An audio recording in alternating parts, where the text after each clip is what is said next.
SCP-8654, Acrophobia. Up is down. A fear of heights is, relatively speaking, a fairly rational one.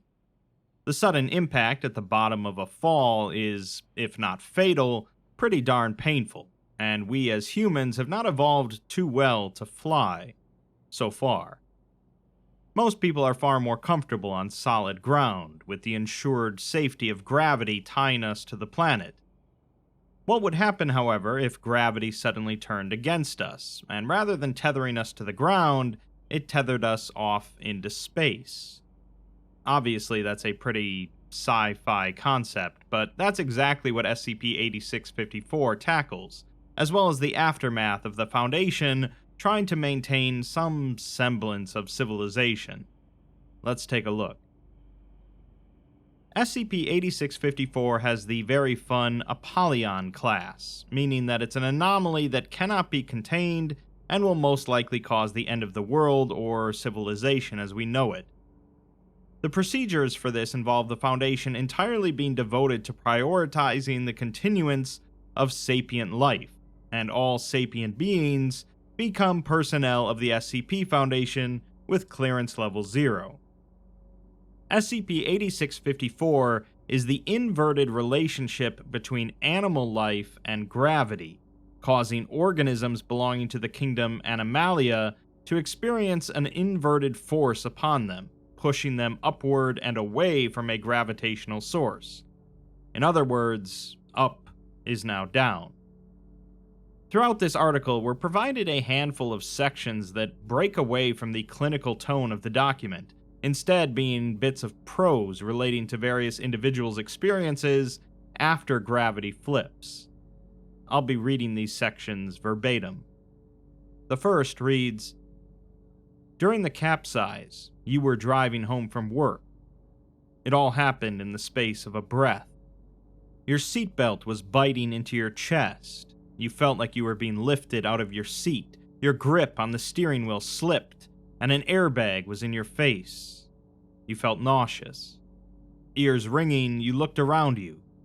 It seemed that in your confusion, you had veered off the road and into a ditch. Fortunately, you were unharmed. You heard another car crash near yours.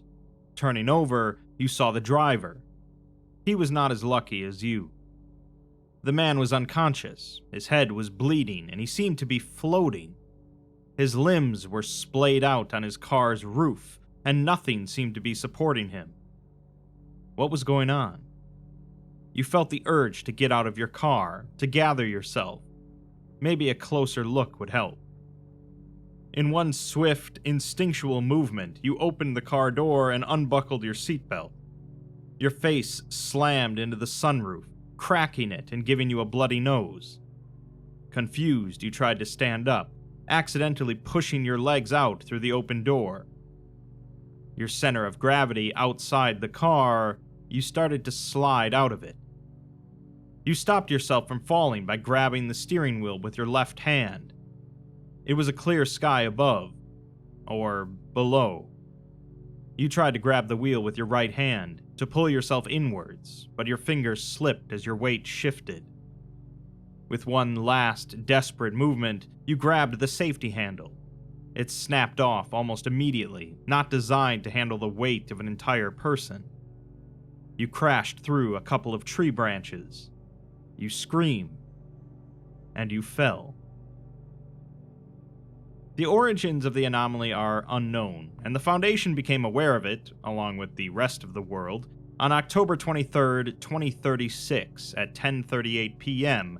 during Incident 8654, colloquially referred to as the capsize.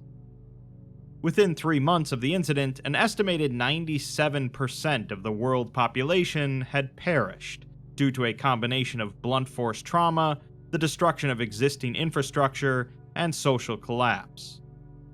Project Topside is the collective effort of the Foundation to reverse the anomaly, but after the destruction of Settlement 2000, it has been discontinued.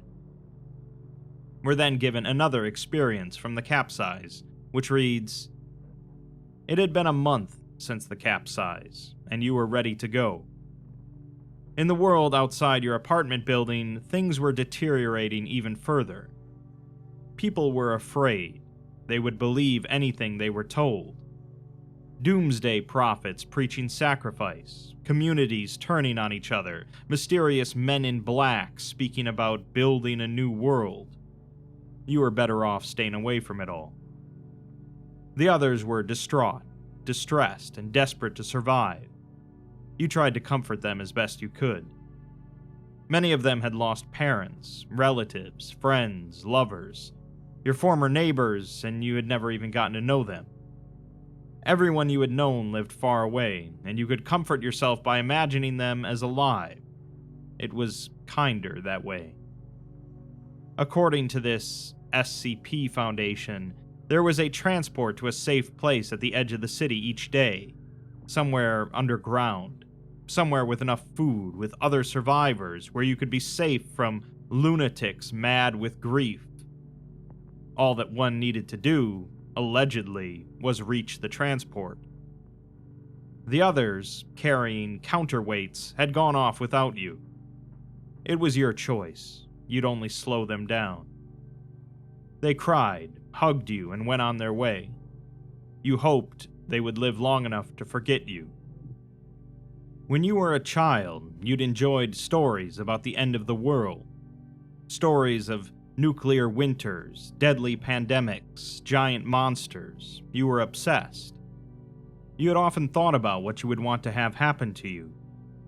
In the end, thinking of the grief and the responsibility of having to rebuild the world, you had decided that you would rather die in the apocalypse than survive it. You've lived a good life, you thought as you sat on your windowsill. Beneath you was a gray expanse. It stretched beyond the tip of your apartment building, a blanket of clouds and rain. It was a dreary, miserable day. A perfect day to die on. You took a deep breath, enjoying the fresh air for the first time in weeks. Closing your eyes, you gently pushed, and you fell. Immediately following the capsize, the Emergency Threat Tactical Response Authority declared a state of worldwide emergency, and the anomaly was immediately classified as Apollyon. Much of the Foundation's existing budget was diverted to mitigating its effects, and were given a memo published by ETRA detailing their plan. Their short-term solutions involve repurposing Foundation facilities to serve as population centers, reaching out to survivors of the capsize, and assisting in the movement of said survivors to these new population centers, offering them shelter and supplies in exchange for work. They'll then grow and maintain enough resources to keep the survivors alive. In the event of scarce resources, individuals with skill sets valuable to the Foundation will be prioritized, while those that refuse to join the Foundation are considered acceptable losses. They'll then maintain a human population until a method to contain SCP-8654 is discovered. Their long-term solutions are pretty simple. Just develop a method of reversing gravity again and activate SCP-2000 to recreate humanity. Shouldn't be much of a problem, I'd imagine. We're given another person's experience, which reads, "You stared at the mouth of the cave ahead of you. 11 more steps and you'd leap off into the blue. You heard the click of a gun behind you. 10. It was an effective method of execution, you supposed. Waste of good meat, but these civilized, tunnel-dweller types seemed like the kind to not resort to that. Probably spent all their days eating the grains and carrots given to them, waiting to be saved. You were glad you hadn't taken their invitation a few years back. 9. It wasn't like you were enthusiastic about jumping off to your death, but the world had already ended. One moment you were sitting in your house watching your children play outside, and the next you were on the ceiling and alone. The old you had died with them, and you had been born anew. 8. The cults in the old days were certainly tempting, but once you spent enough time around them, you saw them for what they really were: suicide pacts. People wanted to believe that their inevitable death had meaning and to not die alone. When they were ready to go, they gathered like-minded people, held a few orgies and sermons, then jumped into the blue, hand in hand. 7. You had a different resolve, you supposed. You should have died during the capsize. If you hadn't had that damn twisted ankle, you'd have been in your yard too. It would have been scary, but quick. Something had chosen you to survive, so survive you would. 6. But something about the Foundation just rubbed you the wrong way. They wanted to drag everyone into their caves and tunnels, make them think that the world was the same, that there was life after this. What kind of person would want to bring a child into this upside-down world? 5. Your humanity had died with the species. You were a solitary animal. Survival was your game, and you were an excellent player. But these days, food was scarce, so you had to scavenge. The tunnel dwellers had farms on the surface where they grew crops. To keep yourself fed, you took the fruits and vegetables you needed. 4. One day during your daily raid, you ran into one of their farmers tending the crops. He had a much more advanced set of counterweights than you, and it had been so long since you'd eaten meat. It wasn't like you hadn't crossed that line before. 3. Turns out the tunnel dwellers kept constant camera surveillance of their crops. They determined that the amount you'd been taking before hadn't been worth the resources to chase down or stop. But killing one of their own, that was different. That had been worth capturing and executing you. 2. But why not just shoot you in the back of the head? Why this whole ceremony where you stepped out unchained? You turned to look at the tunnel dwellers. The sun's light was pouring in from the cave's mouth, and they were stepping back from it. They looked at the blue with a terror in their eyes you'd only seen in people about to die. 1. Oh, of course, they were afraid of it. You were a surface clinger, spent all your time above the blue, but a few years above rock, and you supposed you could learn to hate the sun too. This execution wasn't to make you afraid. It was to make them afraid. A worthy opponent to lose the game to.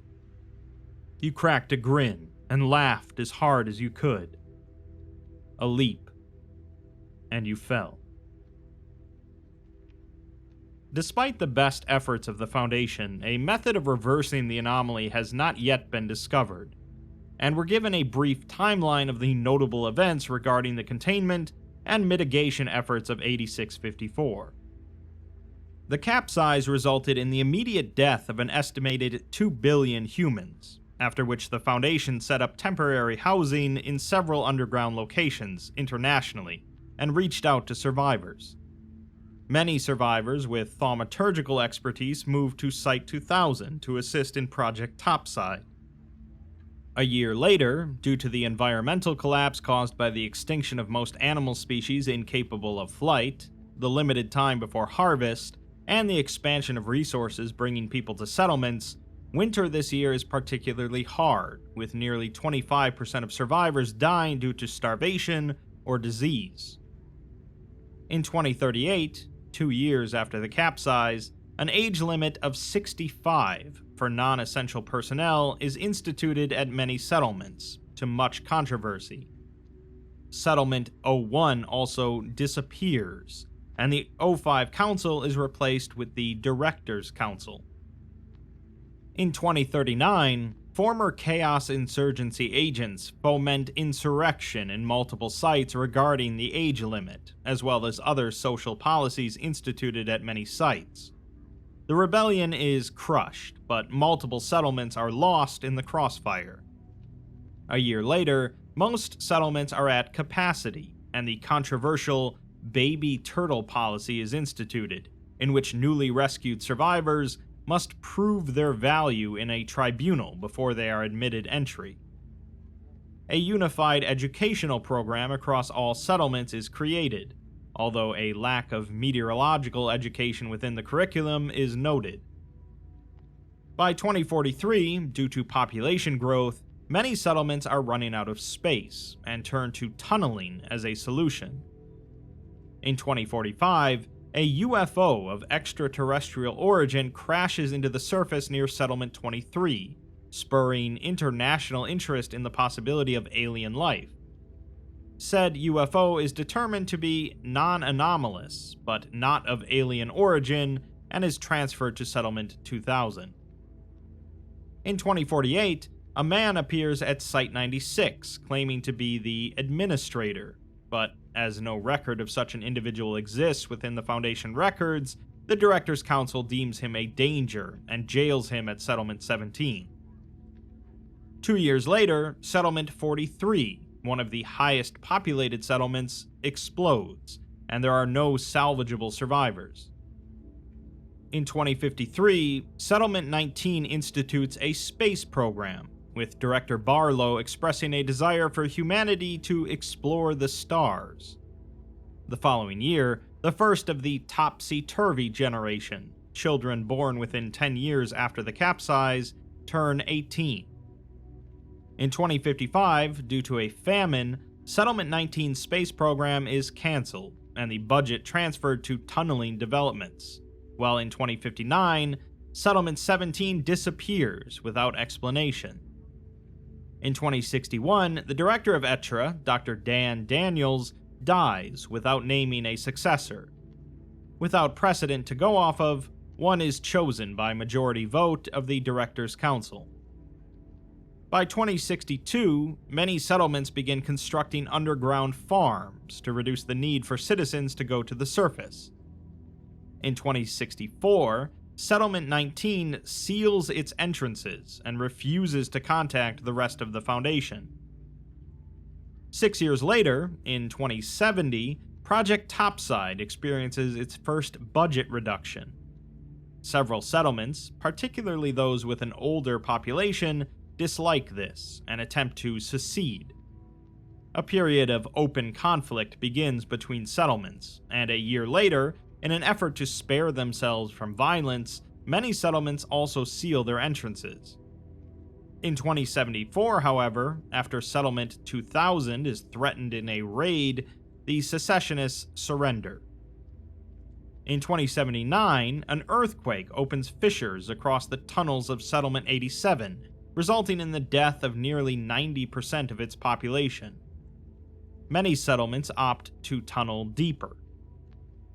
In 2085, a community of over 20,000 survivors is discovered in a coal mine in Appalachia, although since they refuse to recognize the Foundation's authority, they are terminated. In 2089, Settlement 19 reemerges and contacts the rest of the Foundation again with a detailed plan by Director Barlow to dig tunnels between existing settlements internationally. This leads to the creation of the International High-Speed Tunnel Network.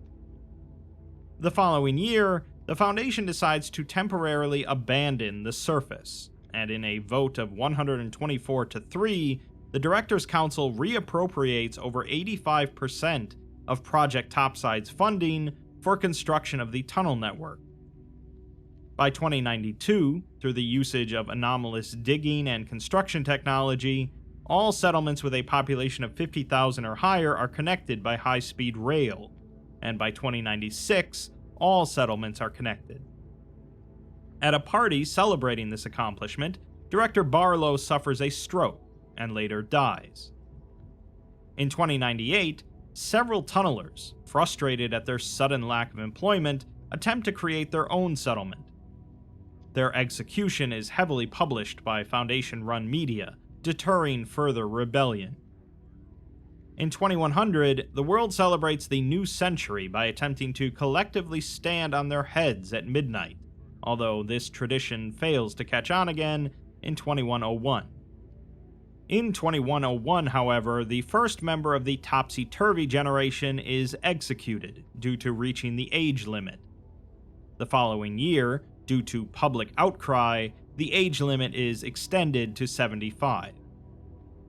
In 2107, Settlement 2000 is destroyed in a cave-in, and Project Topside is placed on indefinite hiatus. In 2109, the world's population reaches 70 million. And lastly, in 2113, Dr. Jasper Williams, the last non-anomalous human to be born before the capsize, dies of lung cancer. We're then given another experience from an individual, which reads, "Tomorrow, you would die. At 64, you'd had enough time to prepare for your death. Tomorrow was the day you would turn 65, your death day. You would be honored, you knew. They would throw a feast in your honor, give you a chance to say some last words. Then you'd be taken to a chamber where the air would go stale, you'd get dizzy, and you'd pass out. And that would be it. Thinking about your life as a teenager just after the capsize, a pile of skin and ribs, you would never have expected yourself to die such a dignified end. It was just one last chance for the Foundation to show its gratitude for your years of service. Your settlement now had the resources to prevent starvation. No more famines like those early winters.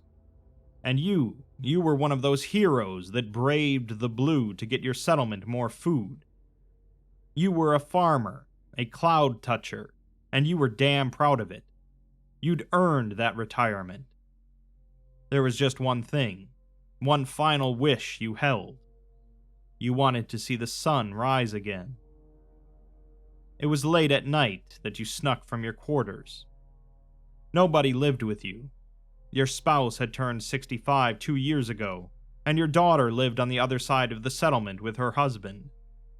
At an hour like this, nobody was awake. You walked through the stone hallways, reaching the door labeled counterweights. The door was locked, but your key still worked. The security for the counterweights was light. Most people were barely even willing to look down the blue, much less walk above it.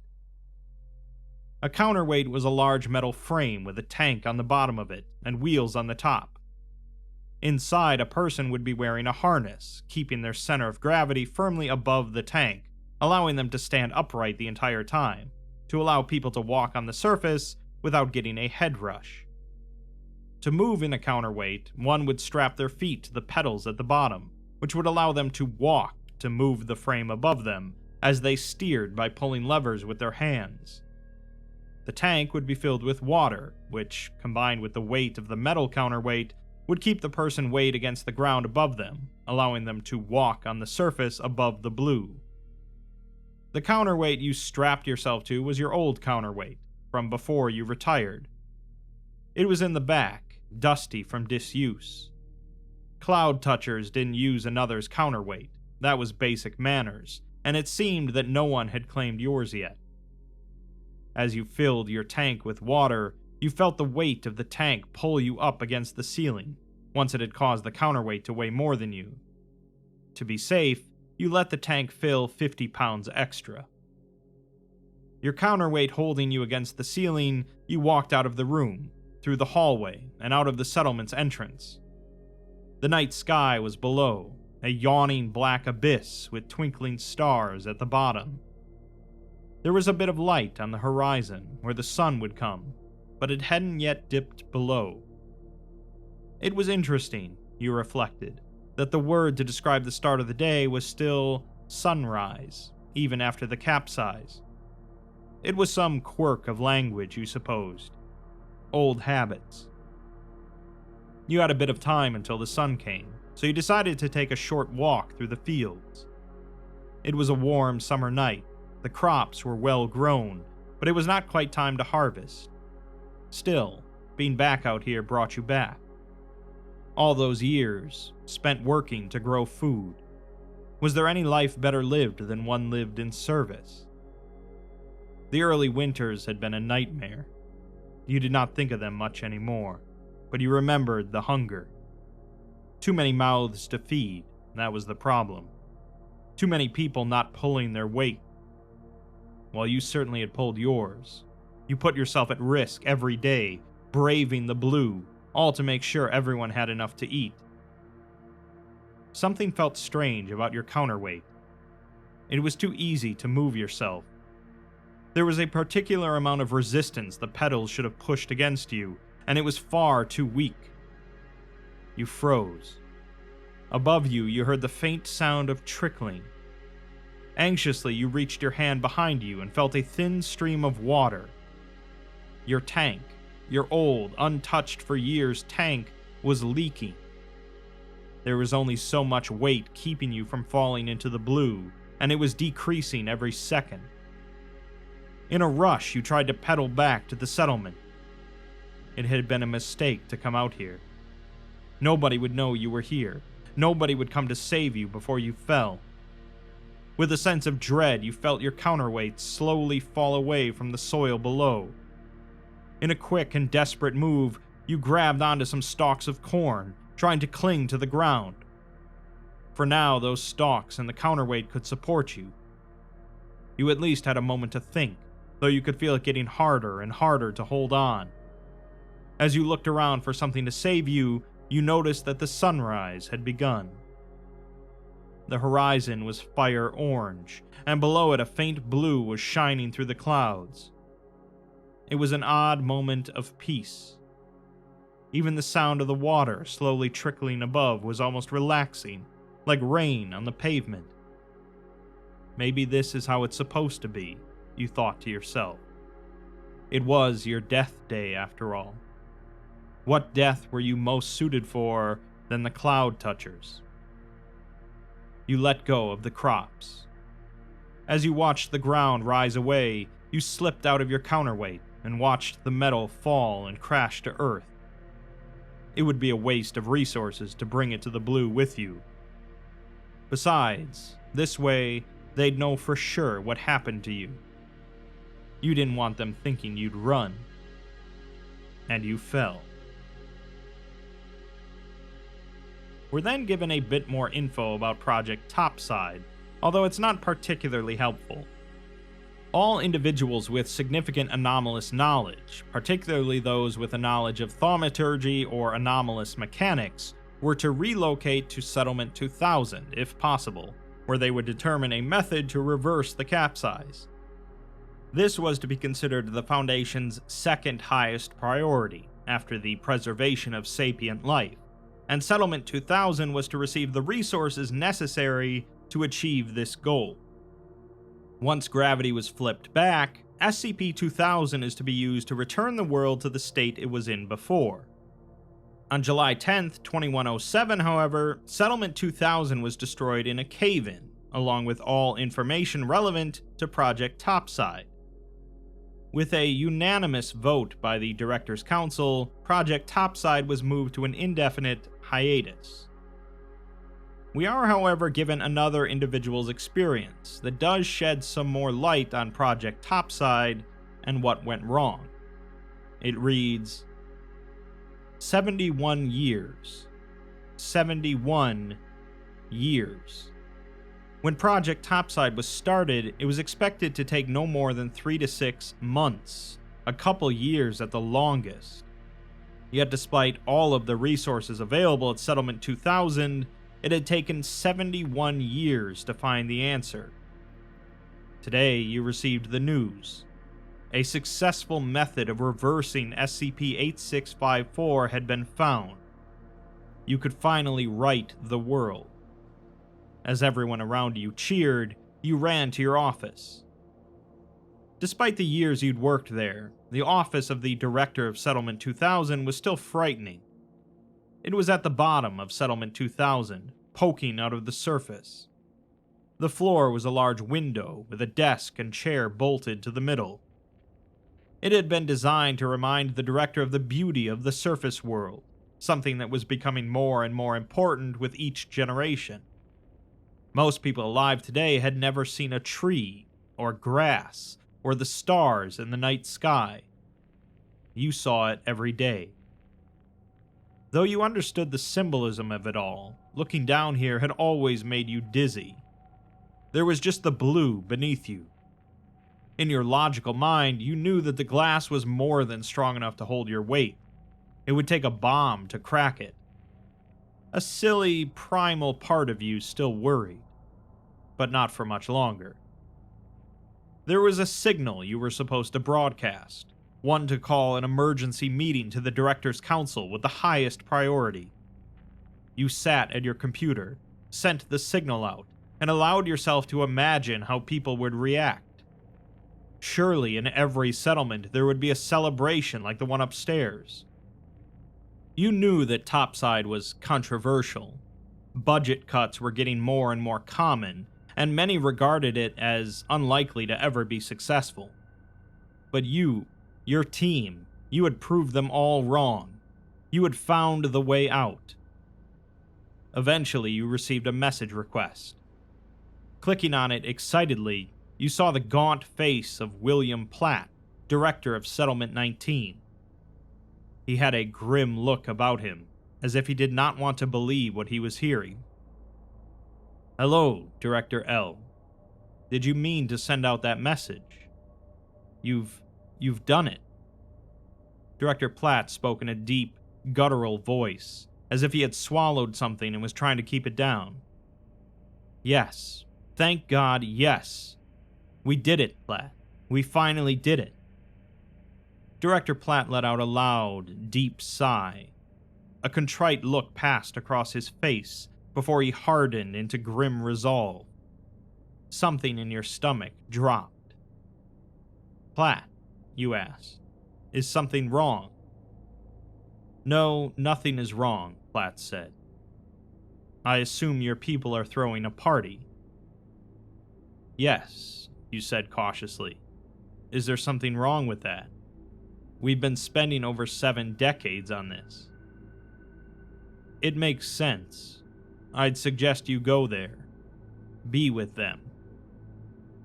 Platt sounded like he felt sorry for you. But why would he? After years of failure, you had finally... Something in your brain clicked.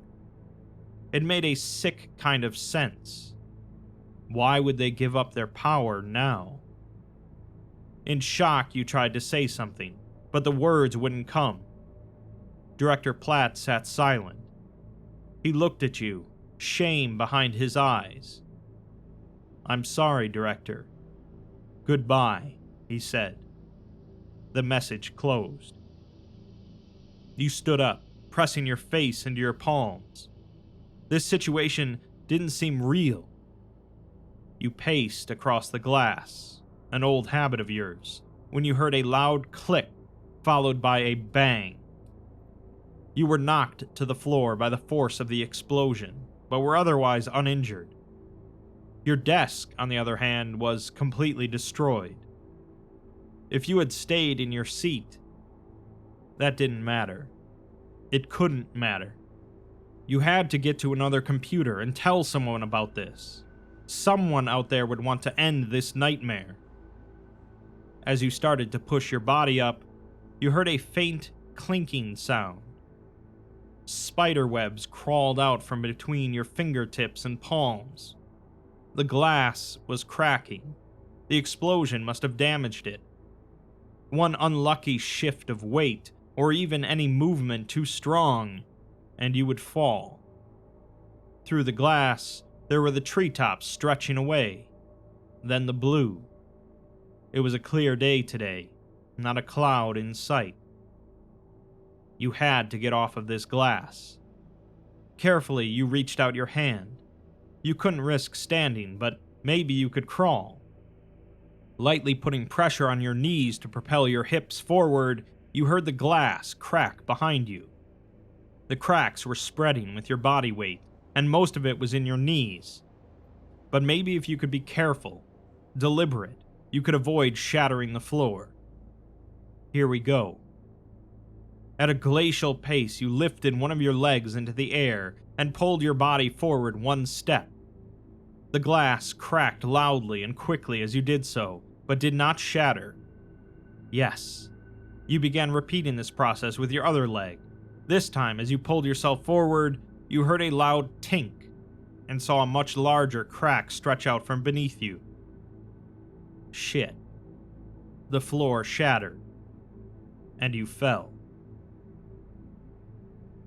So yeah, it sure seems like the new regime didn't actually want gravity to be flipped back, as things would go back to the way they were before, when the Directors' Council didn't exist. We are then provided a note written by the previous director of Settlement 19 for her successor, to perhaps give a bit of a better reasoning. It reads, "Hello, my successor. It is with a heavy heart that I write this message to you. With this, I fully give up hope on going back to the world I once knew. The Foundation before the capsize was an evil organization. I was a young woman then, but even I could recognize that. We all told ourselves that it was worth it, that it was hard decisions that we had to make to save the world. I think I wanted to believe it more than I actually did. In the end, none of it mattered. That world ended all the same. I know some old fogey like me has told you about the world before, but I hope you'll forgive a dying woman her reminiscing. You could stand beneath the sky on a sunny day and just feel the warmth on your face. One day I was out walking, and all of a sudden it began to pour rain. By the time I got inside, my clothes were soaked through, and I was shivering. When I was a child, I used to love snowy days in winter, making snow angels and snowmen and snowballs and whatever you wanted. On warmer nights, you could lie down on the grass at night and stare up at the stars. God, I miss the stars. But those days are over. I long for them, but they are in the past. When the capsize happened, it made sense that we would try to reverse it. If we had found the secret within a year, maybe 2, we could have fired up SCP-2000, amnesticized everyone, and gone back to normal just like that. But we didn't. Instead, the years passed, and we had to learn to live in this new world, to fear the blue and dig our tunnels. When I became a member of the Directors' Council, I was a hopeless dreamer, imagining the world of my youth as the mold for what the world ought to be. In my career, I have learned how naive I truly was. To my successor, I tell you this: Topside cannot be allowed to succeed. Consider what recreating humanity before the capsize would mean. SCP-2000 would recreate only the human population of the time. What about everyone born since then? Given the volume of the population, the Foundation would have only one practical option, one that I know they would take. I will not see generations of children die because they were born after the capsize. But we can't just stop Topside entirely. It must die a quiet, dignified death. Let it bleed out after everyone who can remember a sky above them is dead. Stopping it then might be unpopular, but peace will prevail this time. If, by some cruel miracle, Project Topside succeeds before we can stop it, you must take immediate action.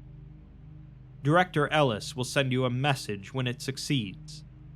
When you receive it, activate the bomb hidden in Ellis's desk, then destroy Settlement 2000 with the nuclear warhead at Settlement 41. Their director knows about this plan, and will cover it up. I know that you might think that a plan like that betrays the Foundation. It does not. The Foundation likes to say that its purpose is to keep the world safe, but the truth is that it exists to enforce normalcy. All that I am doing is prioritizing the normalcy of today over the normalcy of 70 years ago. I will not see another capsize happen. We barely survived it once. Good luck. Amelia Barlow, director of Settlement 19. Lastly, we're given one more short experience from an individual, which reads, "And the wind wailed around your ears, and your body spun as your limbs flailed, and your speed increased, and the air thinned, and you might have blacked out, and the ground drew so far away, and your clothes caught fire, and you burned brightly, and your flesh melted and bubbled and charred, and then suddenly it became so very cold, and what remained fell forever." Apocalyptic SCPs often differ largely in the nature of the Foundation's presence after the end of civilization. Sometimes they are completely absent, sometimes they're responsible for fixing the apocalypse, and other times they do their best to help out the people that still trudge on. Here, the Foundation definitely adapted as best as they could in the wake of the capsize, shifting everyone underground and keeping them fed, but they certainly became more and more authoritarian as time went on. The decision to prevent the reversal of gravity is definitely questionable, as it's understandable not to want to kill off 70 million people, but at a certain point you have to make the best choice for the future of the species. I'm sure that this version of humanity could continue to grow and expand, building more and more tunnels and underground settlements, but you'd think that enough people would start to question why gravity affects objects differently than animals that they would want to look more into it. Regardless, it's an interesting enough article, and the fear of suddenly falling into endless nothingness is definitely a worrisome, but spending your whole life underground doesn't sound that swell either.